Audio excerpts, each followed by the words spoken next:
IAS Amay Kumar ను 6 గంటలుగా ED ప్రశ్నిస్తోంది. Bhoodan భూములపై money laundering కోణంలో దర్యాప్తు చేస్తోంది. గతంలోనూ అమయ్ కుమార్ ను ఈడీ ప్రశ్నించింది.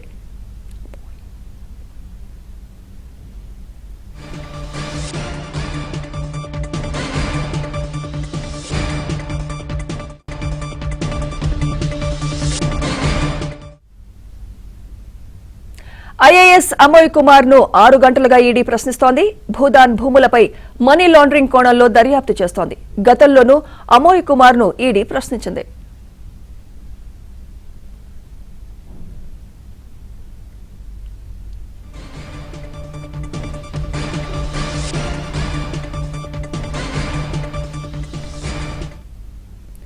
ఈ దర్యాప్తుకు సంబంధించి మరింత సమాచారం మా ప్రతినిధి శశి అందిస్తారు. శశి,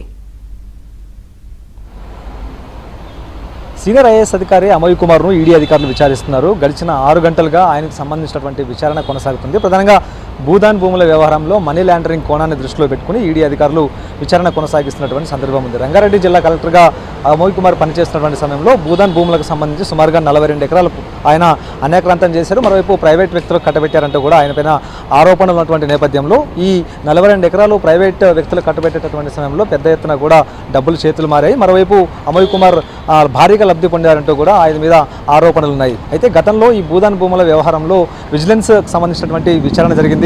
ఆ విజిలెన్స్ విచారణ జరిగినటువంటి సందర్భంలోనే ఇందులో అవకతవకలు చోటు చేసుకున్నాయి. పెద్ద ఎత్తున డబ్బులు చేతులు మారాయంటూ కూడా విజిలెన్స్ నివేదిక కూడాను ఇచ్చినటువంటి సందర్భంలో ఆ విజిలెన్స్ నివేదిక ఆధారంగానే గతంలో మహేశ్వరం పోలీస్ స్టేషన్లో ఈ భూదాన్ భూముల వ్యవహారానికి సంబంధించినటువంటి అంశంలో కేసు నమోదైంది. సో ఇందులో మనీ లాండరింగ్కి సంబంధించినటువంటి కోణం ఉందంటూ భావించినటువంటి ఈడీ అధికారులు ఈసీఐఆర్ నమోదు చేసి వారు కూడాను 2023 నుంచి దర్యాప్తు చేయడం మొదలుపెట్టారు. అయితే ఈ కేసులో ఐఏఎస్ అమయ్ కుమార్ కీలకంగా ఉన్నారంటూ కూడా భావించినటువంటి ఈడీ అధికారులు ఆయన్ను గతంలో 2024లోనే 3 సార్లు వరుసగా 3 రోజులు విచారణకు పిలిచి సుమారు 21 గంటల పాటు ఆయన విచారణ చేసి ఆయన నుంచి కీలకమైనటువంటి సమాచారం రాబట్టిన సందర్భం ఉంది. అయితే ఈసారి మరోసారి ఆయన విచారణకు రావాలంటూ కూడా కోరడంతో ఇవాళ ఆయన ఉదయం విచారణకు హాజరయ్యారు. వస్తూ ఆయనకు సంబంధించినటువంటి బ్యాంక్ ఖాతానికి సంబంధించిన వివరాలతో పాటు మరోవైపు ఆయనకు ఎంత మేర ఆస్తులు ఉన్నాయి, ఎక్కడెక్కడ ఆస్తులు ఉన్నాయి, ఆస్తులకు సంబంధించినటువంటి వివరాలను కూడా తీసుకురావాలంటూ నోటీసులు చెప్పడంతో ఆస్తులకు సంబంధించినటువంటి వివరాలను సైతం వెంటబెట్టుకుని ఆయన ఉదయం ఈడీ కార్యాలయానికి వచ్చారు. కేవలం ఇది మాత్రమే కాకుండా ప్రధానంగా భూదాన్ భూముల వ్యవహారంలో 3 సేల్ డీడ్లలో ఎక్కువగా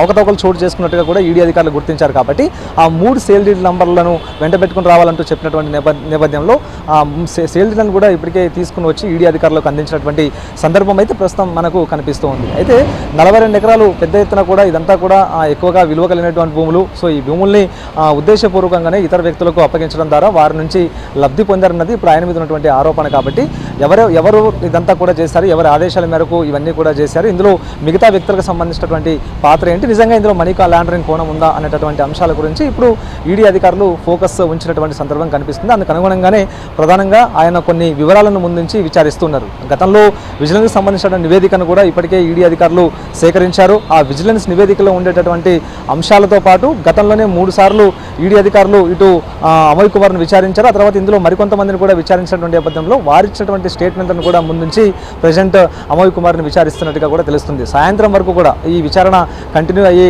సందర్భం కనిపిస్తుంది. సో మొత్తానికి ఆస్తులకు సంబంధించిన వివరాలు మాత్రమే కాకుండా ఈ సేల్ డీళ్లకు సంబంధించినటువంటి వివరాలు కూడా తీసుకురామని ఈడీ కోరింది. కాబట్టి ఇంకా తదుపరి చర్యలు కూడా ఆయన మీద ఉండేటటువంటి అవకాశం స్పష్టంగా కనిపిస్తుంది. సో మొత్తానికి భూదాన్ భూముల వ్యవహారాలను మాత్రం ఈడీ చాలా ఫోకస్ చేస్తూ ఉంది. ఇందులో జరిగినటువంటి అవకతవకలు, మరోవైపు ఈ భూముల అమ్మకాల ద్వారా వచ్చినటువంటి దాంట్లో పెద్ద ఎత్తున కూడా డబ్బులు చేతులు మారాయి. మరోవైపు అమయ్ కుమార్ కూడా లబ్ధి పొందారనేది ప్రధానంగా ఆయన మీద ఉన్నటువంటి ఆరోపణ. కాబట్టి సో అందులో భాగంగానే ఈ విచారణ మొత్తం కొనసాగుతూ ఉంది. Sumitra, thank you Shashi.